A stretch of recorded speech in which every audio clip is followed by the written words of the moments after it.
आज परमेश्वरको आज्ञा र मुक्ति भन्ने शीर्षक लिएर सँगै परमेश्वरको वचन अध्ययन गर्नेछौँ।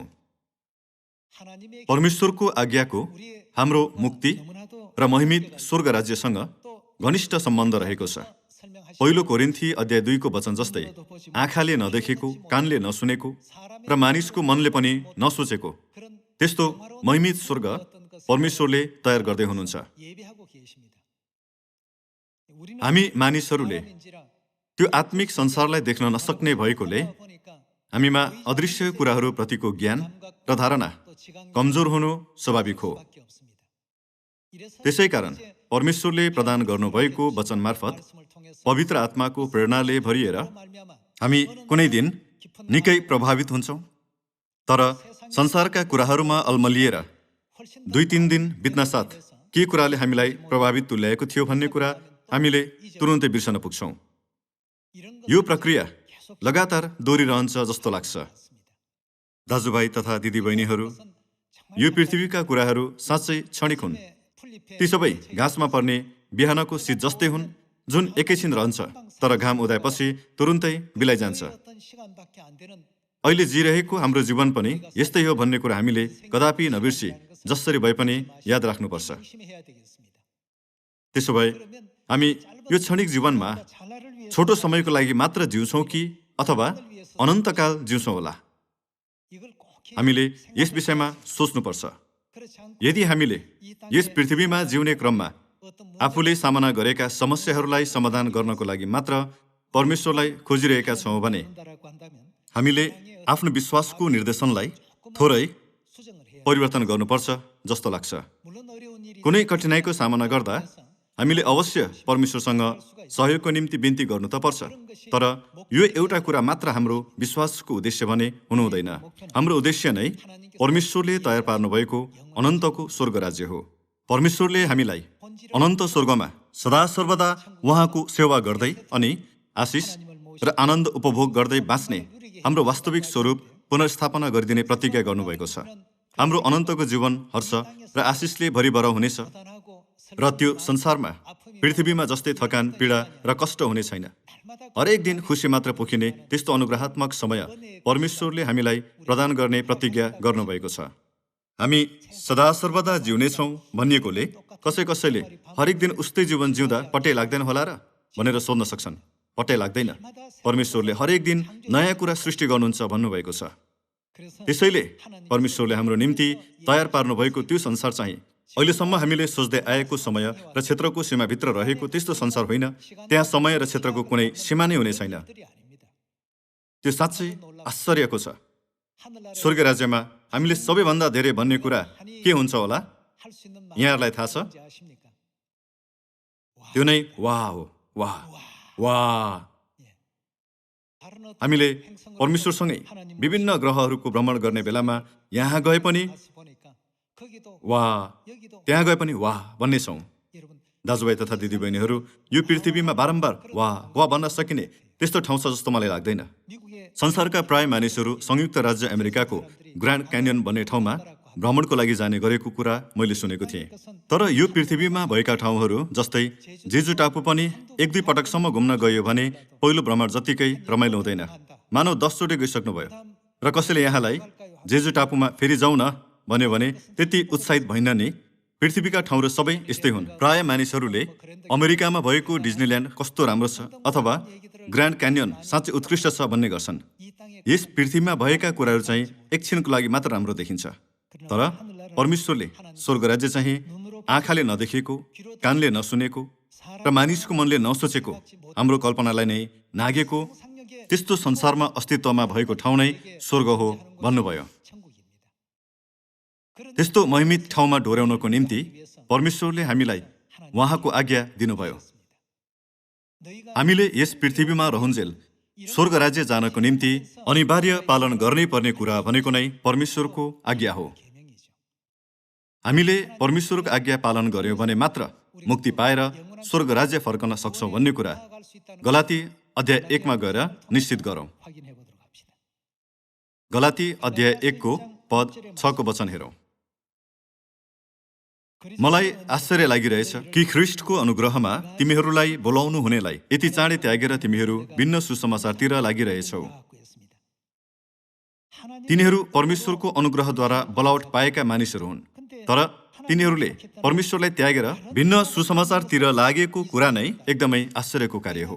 हामीले भिन्न सुसमाचार सिकेर वा त्यसलाई पछ्याएर कदापि स्वर्ग राज्य जान नसकिने भएकोले बाइबलमा तिमीहरू भिन्न सुसमाचारतिर लागिरहेको देखेर मलाई आश्चर्य लागिरहेको छ भनिएको हो। 7को वचन हेरौँ। वास्तवमा अर्को सुसमाचार छैन, तर यस्ता कोही छन् जसले ख्रिस्टको सुसमाचारलाई भ्रष्ट पार्न खोज्छन्। भन्नुको अर्थ मानिसहरूले हामीलाई भ्रममा पार्न खोज्दै हाम्रो मनमा मुक्तिसँग असम्बन्धित कुराहरू भरिदिन्छन् भन्ने कुरा हो, जसले ख्रिस्टको सुसमाचारलाई भ्रष्ट पार्न खोज्छन्। परमेश्वरले हामीलाई सुनाउनु भएको खबर चाहिँ सुन्दै पछि हर्षविभोर हुने स्वर्गको खबर, मुक्तिको खबर र पाप क्षमाको खबर हो। यो वास्तवमै असल खबर हो, यो नै सुसमाचार हो। तर यहाँ यस्ता कोही छन् जसले ख्रिस्टको सुसमाचारलाई भ्रष्ट पार्न खोज्छन् भनिएको छ। लगातार पद 8मा हेरौँ। हामीले प्रचार गरेको सुसमाचारको विपरीत हामीले वा स्वर्गबाट आउने दूतले नै प्रचार गर्यो भने पनि स्वर्गबाट आएको वैभवशाली स्वर्गदूतले नै हामीलाई प्रचार गर्यो भने पनि त्यो व्यक्ति श्रापित होस् भनिएको छ। दाजुभाइ तथा दिदीबहिनीहरू, श्रापित हुनु भन्नाले नरकमा जानु भन्ने अर्थ होइन र? बाइबलमा परमेश्वरको आज्ञालाई लत्याएर भिन्न सुसमाचारतिर लाग्यो भने तिनीहरू निश्चय नै श्रापित हुनेछन् भनिएको छ। के परमेश्वरले हामीलाई धम्काउन अथवा डर देखाउन यस्तो वचन दिनुभएको होला? यो चाहिँ यथार्थता भएकोले परमेश्वरले पवित्र आत्माको प्रेरणाले भरिएका अगमवक्ताहरू मार्फत बाइबलमा यस विषयमा अभिलेख गराउनु भएको होइन र? परमेश्वरले हामीहरूलाई कदापि जान नहुने बाटो देखाइदिनु भयो। अहिले हामीहरू शरीरमा भएकाले आत्मिक संसारका ती सबै थोकहरू हाम्रो नाङ्गो आँखाद्वारा देख्न सकिँदैन। ती कुराहरू नदेखिने भएकोले परमेश्वरले हामीलाई सधैँ बाइबल अध्ययन गर्नु, हरेक दिन बाइबलको शिक्षा अनुसार जिउनु भन्नुहुन्छ। जब अहिलेको यो क्षणिक जीवन बितेर अनन्तको समय सुरु हुन्छ, तब बल्ल हामीले परमेश्वरले हामीलाई किन यस्तो आज्ञा दिनु भएर यो बाटोमा डोराउनु भएको रहेछ भन्ने कुरा महसुस गर्नेछौँ। त्यो दिन निश्चय नै आउनेछ। त्यसैले परमेश्वरले अर्को सुसमाचार छैन भन्नुभएको हो। अर्को सुसमाचार छैन भन्नुको अर्थ नै स्वर्ग जानको निम्ति परमेश्वरले अर्को कुनै तरिका बनाउनु भएको छैन भन्ने कुरा हो नि, होइन र? तर मानिसहरूले चाहिँ आफ्नै तरिकाहरू बनाउन खोज्छन्। तिनीहरू आफू परमेश्वर नभए तापनि म उही नै हुँ भन्दै आफू नै परमेश्वर भएको दाबी गर्छन्। तिनीहरूले यस्तो मूर्ख कुराहरू गर्छन्। त्यस्ता मानिसहरूको लहिलैमा लाग्ने वा त्यस्ता मानिसहरूले भनेको कुरा सुनेर परीक्षामा पर्ने हामीहरू कदापि हुनुहुँदैन। पद 9मा हेरौँ। हामीले अघिदेखि नै भने जस्तै म फेरि अहिले पनि भन्दछु, तिमीहरूले जुन सुसमाचार ग्रहण गरेका छौ त्यसको विपरीत अरू कसैले तिमीहरूलाई प्रचार गर्दछ भने त्यो श्रापित होस्। के म मानिसहरूको निगाह खोज्दैछु कि परमेश्वरको? अथवा के मैले मानिसहरूलाई खुसी पार्न खोज्दैछु? यदि मैले अझै मानिसहरूलाई खुसी पार्न कोसिस गरेको भए म ख्रिस्टको दास हुने थिइनँ। अर्को शब्दमा भन्नुपर्दा, यदि मैले यी कुराहरू मानिसहरूको निगाह पाउन गरेको भए म ख्रिस्टको दास हुने थिइनँ। म त आफूले सुनेको, देखेको र परमेश्वरबाट सिकेको कुरा मात्र तिमीहरूलाई सुनाउँछु। प्रेरित पावलले यो पदमा भन्न खोजेको कुरा यही होइन र? हामीसँग अनन्त स्वर्ग राज्य छ। हामीलाई त्यो महिमित स्वर्ग राज्यमा डोर्याउनको निम्ति परमेश्वरले स्वर्गमा गरेको हाम्रो सम्पूर्ण पाप र अधर्महरू क्षमा गरिदिनु भयो। परमेश्वरले पापमा फसेर भौतारिरहेको हाम्रो आत्मालाई मुक्ति दिनुभयो अनि अन्त्यमा हामीलाई स्वर्ग राज्यमा डोर्याउनको निम्ति नै परमेश्वरले उहाँको व्यवस्था र आज्ञा स्थापना गरिदिनु भयो। सत्यताको व्यवस्थालाई पछ्याउने मानिसहरू मात्र परमेश्वरलाई साँचो मनले स्वीकार्ने मानिसहरू बन्न सक्छन्। त्यसैकारण परमेश्वरले उहाँका प्रजाहरूका निम्ति चिन्ह स्वरूप उहाँको आज्ञा स्थापना गरिदिनु भएको हो। परमेश्वरको आज्ञा भएका मानिस र नभएका मानिस बीच स्पष्ट भिन्नता छ। हामीले भौतिक रूपमा त्यो चिन्ह देख्न नसके पनि विनाशक स्वर्गदूतहरूले स्वर्गदूतको संसारबाट त्यो चिन्हलाई स्पष्टसँग देख्न सक्छन्। गलाती अध्याय 1मा तिनीहरू भिन्न सुसमाचारतिर लागेको देखेर मलाई छक्क लागिरहेको छ भनिएको त्यो वचनद्वारा प्रेरित पावलले परमेश्वरबाट पाएको सत्यतालाई पछ्याउनुको सट्टा किन परमेश्वरको शिक्षा नै नभएको कुरालाई पछ्याउँछौ भन्न खोजेका हुन्। हामीले बाइबलको वचन हेर्दै पछि प्रकाश 22:18 लेखिएको वचनलाई सधैँ याद गर्नुपर्छ। परमेश्वरको वचनमा केही पनि नथप्नु, परमेश्वरको वचनबाट केही पनि नघटाउनु। यो विषयलाई हामी सधैँ मनमा खोपेर राखौँ। भिन्न सुसमाचार सुनाउने व्यक्ति स्वर्गबाट आएको वैभवशाली स्वर्गदूतले नै भए पनि यदि उसले ख्रिस्टको सुसमाचार विपरीतको सुसमाचार प्रचार गर्छ भने त्यो व्यक्ति श्रापित हुनेछ। परमेश्वरले बारम्बार यो चेतावनीलाई जोड दिनुभएको यथार्थता हामीले निश्चित गर्न सक्छौँ।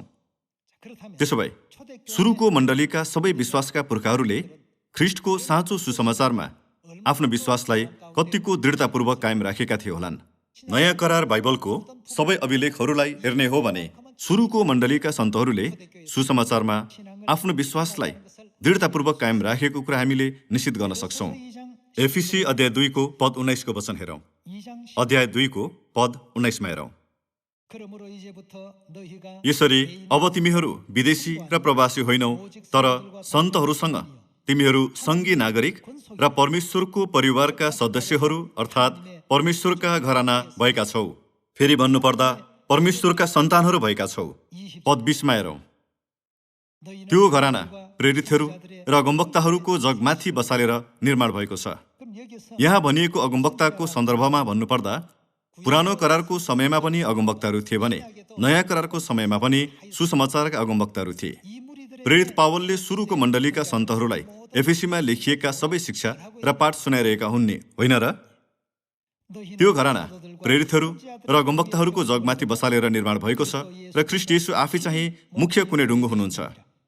उहाँमा पुरै घर ठिकसँग एकैसाथ जोडिएर प्रभुमा एउटै पवित्र मन्दिर हुनलाई बढ्दै जान्छ अनि पवित्र आत्मामा परमेश्वरको वासस्थान हुनलाई तिमीहरू पनि उहाँमा एकसाथ निर्माण हुँदै जान्छौ। यो वचनको अर्थ नै प्रेरितहरू र अगमवक्ताहरू हिँडेको सुसमाचारको बाटो हामीले पनि जस्ताको तस्तै पछ्याउनु पर्छ भन्ने कुरा होइन र? तर अहिले हाम्रो वरिपरि भएका ती सबै मण्डलीलाई एकपटक हेर्नुहोस्। प्रेरितहरू र अगमवक्ताहरू हिँडेको उही बाटोलाई पछ्याइरहेको त्यस्तो मण्डली कुनै छ कि छैन त? यो विषयलाई हामीले परमेश्वरको आज्ञा मार्फत सजिलै छुट्याउन सक्छौँ। के प्रेरितहरूले आइतबारको सेवा गरेका थिएनन्? के प्रेरितहरूले क्रिसमस मनाएका थिए त? थिएनन्। अनि के प्रेरितहरूले क्रुस खडा गरेर त्यसको सेवा गरेका थिए त? थिएनन्। त्यसो हो भने प्रेरितहरू र अगमवक्ताहरूले कस्तो सत्यताको बाटो हिँडेका थिए होलान्? हामीले 66 भागको पुस्तक बाइबलमा अभिलेख भएका सबै विषयलाई अध्ययन गर्ने हो भने उनीहरूले कस्तो बाटो हिँडेका थिए भन्ने कुरा सजिलै बुझ्न सक्नेछौँ। अहिले हामीहरू सब्बात दिन शनिबार आराधना गरिरहेका छौँ। संसारका मण्डलीहरूले चाहिँ आइतबार आराधना गर्छन्। प्रेरितहरू र अगमवक्ताहरूको दृष्टिकोणबाट हेर्ने हो भने हिजो आजका कुन चाहिँ मण्डली प्रेरितहरू र अगमवक्ताहरूको जगमाथि निर्माण भएको मण्डली होला भनेर हामीले आफूले आफैलाई प्रश्न गर्नुपर्छ। इतिहासमा हेर्ने हो भने हिजो आज मानिसहरूले गरिरहेको यो आइतबारको सेवा चाहिँ ईस्वी सम्वत 321 सम्राट कन्स्टेन्टाइनले आइतबारको दिनलाई आराम गर्ने दिनको रूपमा वैधानिकता प्रदान गरेको समयदेखि सुरु भएको हो भन्ने यथार्थता हामीलाई राम्ररी थाहा छ। अनि हिजो आज मनाइने क्रिसमस पनि मण्डली झन्झन संसारिक हुँदै गएको समय ईस्वी सम्वत 354 रोमको अन्य धर्मको पर्वबाट मण्डलीमा भित्रिएको हो भन्ने कुरा पनि हामीलाई राम्ररी थाहा छ। अनि क्रुस चाहिँ ईस्वी सम्वत 431 देखि मण्डली र मण्डलीको धुरीमा राख्न थालिएको हो। त्यसबेला के प्रेरितहरू जीवित थिए त? कोही पनि जीवित थिएनन्। अन्तिम प्रेरित यूहन्नाको मृत्युपछि यी सबै रीतिहरू मण्डलीभित्र भित्रिन थालेका हुन्। त्यसो भए हिजो आज मण्डलीहरूले मनाइरहेका यी सबै रीति र नियमहरू कहाँबाट आएका होलान्? के यी सबै परमेश्वरबाट आएका हुन्? त्यसो होइन भने यी नियमहरू पालन गर्ने सबै मण्डलीहरू गलाती अध्याय 1 को वचन अनुसार श्रापित हुनेछन्। दाजुभाइ तथा दिदीबहिनीहरू, यो एकदमै महत्त्वपूर्ण शिक्षा होइन र? कसैले हामीलाई यसो भनेर विरोध गर्छन्। त्यसो हो भने त प्रेरितहरूको युगमा आन्साङोङ भन्ने नाउँ नि थिएन नि, होइन र? प्रेरितहरूको युगमा त्यस्तो शिक्षा थियो र? स्वर्गीय माताको विषयको शिक्षा प्रेरितहरूको युगमा थियो र? दाजुभाइ तथा दिदीबहिनीहरू, के यी शिक्षाहरू त्यो समयमा थिएनन् र? सबै थिए।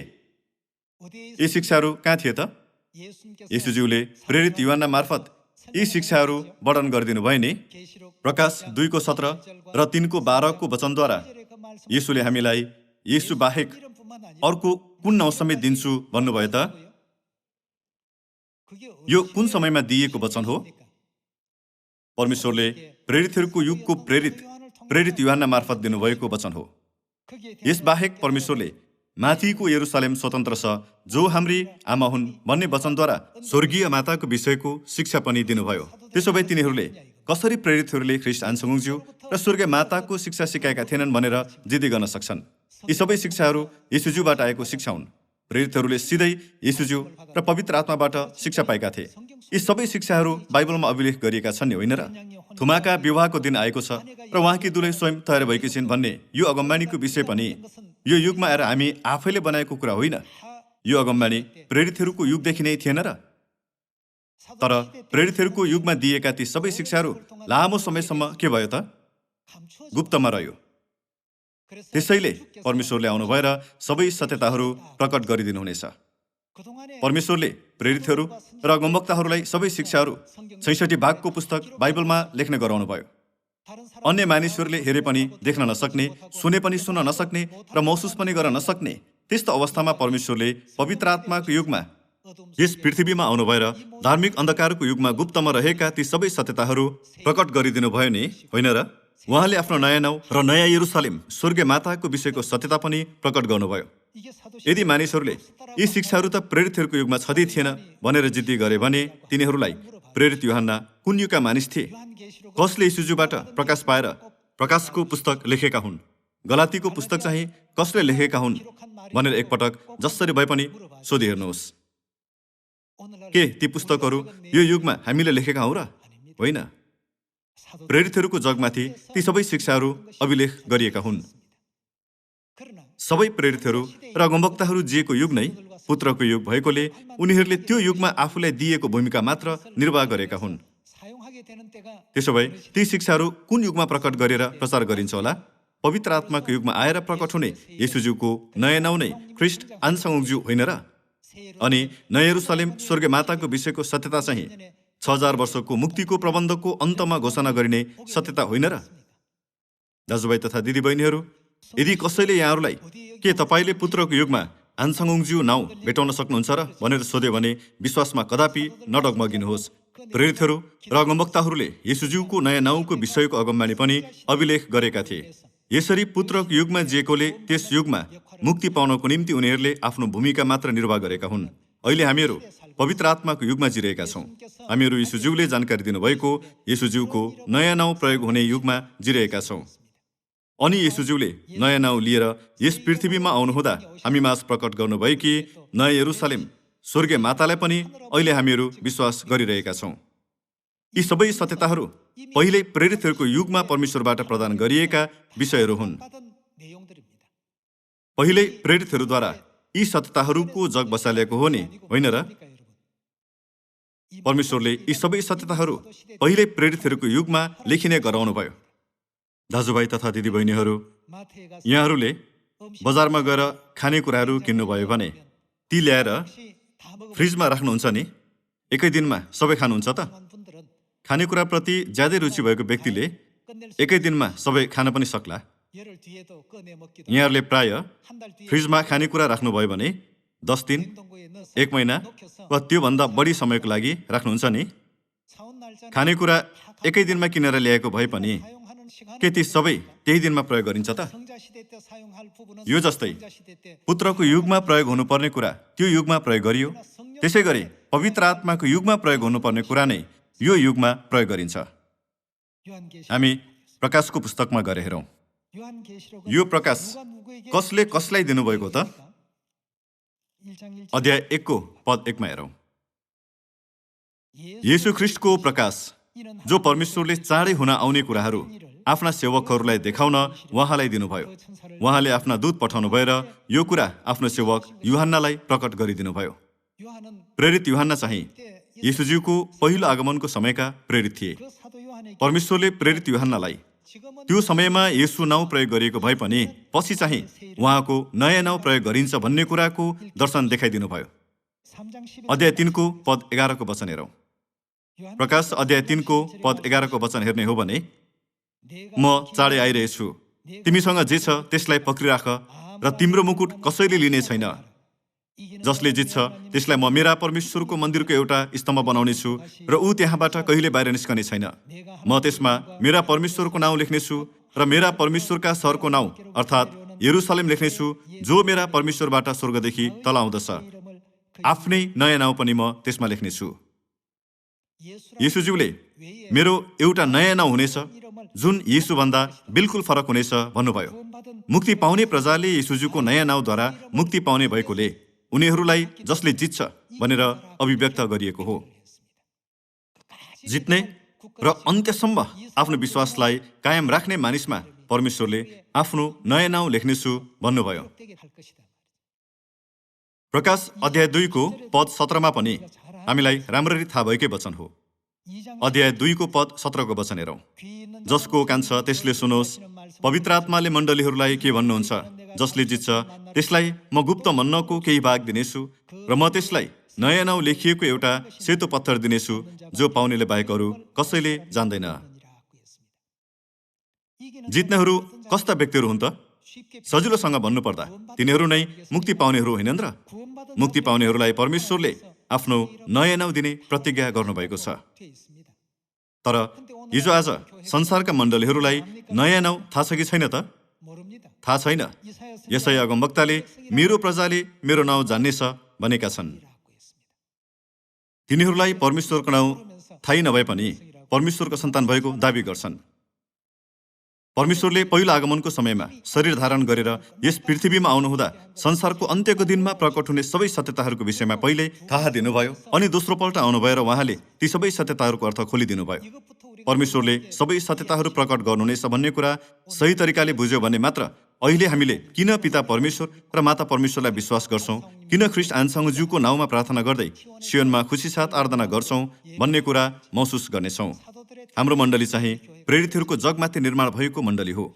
कहिलेकाहीँ सन्तहरूले म सबातिन र निष्ठाचारको विषयमा एकदमै आत्मविश्वासको साथ सुनाउन सक्छु, तर पिता परमेश्वर र माता परमेश्वरको विषयमा भने त्यस्तो आत्मविश्वासको साथ सुनाउन सक्दिन भन्न सक्नुहुन्छ। दाजुभाइ तथा दिदीबहिनीहरू, हामीले बाइबलमा नभएको कुरालाई लिएर प्रचार गर्दैनौँ। हामीले बाइबलको सत्यता चाहिँ जस्ताको त्यस्तै प्रकट गर्नुपर्छ। पिता परमेश्वरको आगमनको विषयमा बाइबलमा लेखिएको छैन र? ख्रिस्ट नयाँ नाउँ लिएर यस पृथ्वीमा आउनुहुन्छ भनेर स्पष्टसँग लेखिएको छ।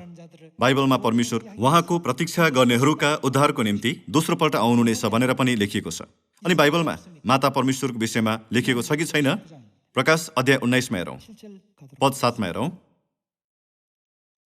हामी रमाऊ र अत्यन्त खुसी हौँ र उहाँलाई महिमा दियौँ, किनकि थुमाका विवाहको दिन आएको छ र उहाँकी दुलै के भएकी छिन्? स्वयं तयार भएकी छिन्। थुमा नै ख्रिस्ट हुनुहुन्छ भन्ने यथार्थता चाहिँ सबै बाइबलविदहरूले स्वीकार्छन्। यसको अर्थ ख्रिस्टको विवाहको दिन आएको छ र उहाँकी दुलही स्वयं तयार भएकी छिन् भन्ने कुरा हो। अर्को शब्दमा भन्नुपर्दा थुमा हुनुभएका ख्रिस्टको निश्चय नै दुलही हुनुपर्छ भन्ने अर्थ होइन र? दाजुभाइ तथा दिदीबहिनीहरू, प्रकाशको पुस्तक कहिले लेखिएको हो? यो चाहिँ प्रेरितहरूको युगमा प्रेरित यूहन्नाले लेखेका हुन्। त्यसो भने प्रेरित यूहन्नाद्वारा लेखिएको स्वर्गीय माताको विषयको सत्यता साँचो सत्यता हो नि, होइन र? हजुर हो। थुमा र उहाँकी पत्नीको विषयको अगमबानी चाहिँ यो पवित्र आत्माको युगमा आएर लेखिएको विषय होइन। प्रेरितहरूको जगमाथि दृढ भएर खडा भएको मण्डली नै हाम्रो परमेश्वरको मण्डली हो भन्ने कुरा मानिसहरूलाई आत्मविश्वासका साथ भन्नुहोस्। पिताको दोस्रो आगमनको विषय र अन्तिम समयमा प्रकट हुनुहुने स्वर्गीय यरुशलेम माताको विषय चाहिँ पहिल्यै प्रेरितहरूको युगमा दिइएको साँचो सत्यताका शिक्षाहरू हुन्। परमेश्वरले प्रेरितहरूको युगमा निष्ठाचार र सब्बात दिनको विषयका शिक्षाहरू मात्र दिनुभयो र यो युगमा प्रकट हुनुहुने पिता र माताको विषयका शिक्षाहरू चाहिँ नदिनु भएको होइन। पिताले म गएर फेरि आउनेछु भन्नुभयो, अनि उहाँको प्रतीक्षा गर्नेहरूका उद्धारको निम्ति उहाँ फेरि दोस्रो पल्ट आउनुहुनेछ भनेर अभिलेख गरिएको हिब्रू अध्याय 9 पद 27 देखि 28 वचन परमेश्वरले कुन युगमा दिनुभएको त? सबै प्रेरितहरूको युगमा दिनुभएको वचन होइन र? प्रकाश अध्याय 22 पद 17 वचन हेरौँ। पवित्र आत्मा र दुलही भन्नुहुन्छ, आउनुहोस्। यहाँ भनिएको पवित्र आत्मा र दुलै चाहिँ हामीले अघि भर्खरै हेरेको प्रकाश 19को 7मा उल्लेख गरिएको थुमा र थुमाकी पत्नी हुनुहुन्छ। पवित्र आत्मा चाहिँ त्रिएक अनुसार पिता परमेश्वर हुनुहुन्छ भने पिता परमेश्वरकी दुलै चाहिँ माता परमेश्वर हुनुहुन्छ। जसले सुन्छ त्यसले भन्नुहोस् आउनुहोस्, जो तिर्खाउँछ त्यो आओस्, जसले इच्छा गर्छ त्यसले जीवनको पानी सितैमा लियोस्। कसैले यहाँ भनेको दुलै चाहिँ मण्डली वा सन्तहरू हो भनेर जिद्दी गर्छन्। के साँच्चै त्यसो हो त? हामी प्रकाश अध्याय 21मा गएर हेरौँ। अध्याय 21को पद 9को वचन हेरौँ। तब ती 7 अन्तिम विपत्तिले भरिएका 7 कचरा हुने 7 स्वर्गदूतहरू मध्ये एकजना आएर मलाई यसो भने, आऊ म तिमीलाई थुमाकी पत्नी उहाँकी दुलै देखाउने छु।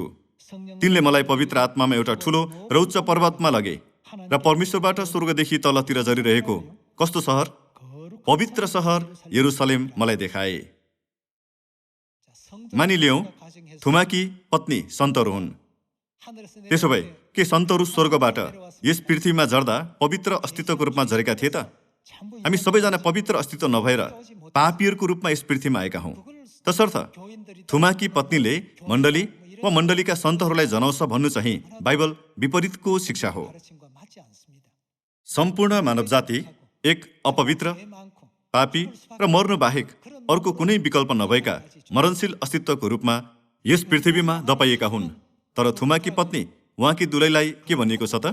पवित्र अस्तित्व झरिरहेको भनेर अभिव्यक्त गरिएको छ नि, होइन र? यस पृथ्वीमा थुमाकी पत्नी उहाँकी दुलै नयाँ यरुसलेम स्वर्गीय माता प्रकट हुनुहुन्छ भनेर अगमबाणी गरिएको छ। परमेश्वरले हामीलाई सियोनमा महसुस गराइदिनु भएको यो सत्यताको वचनलाई अझ दृढतापूर्वक विश्वास गरेर अनन्त स्वर्ग राज्यलाई नगुमाउने हामीहरू जसरी भए पनि हौँ भनी अनुरोध गर्दै प्रवचन समाप्त गर्दछु। धन्यवाद।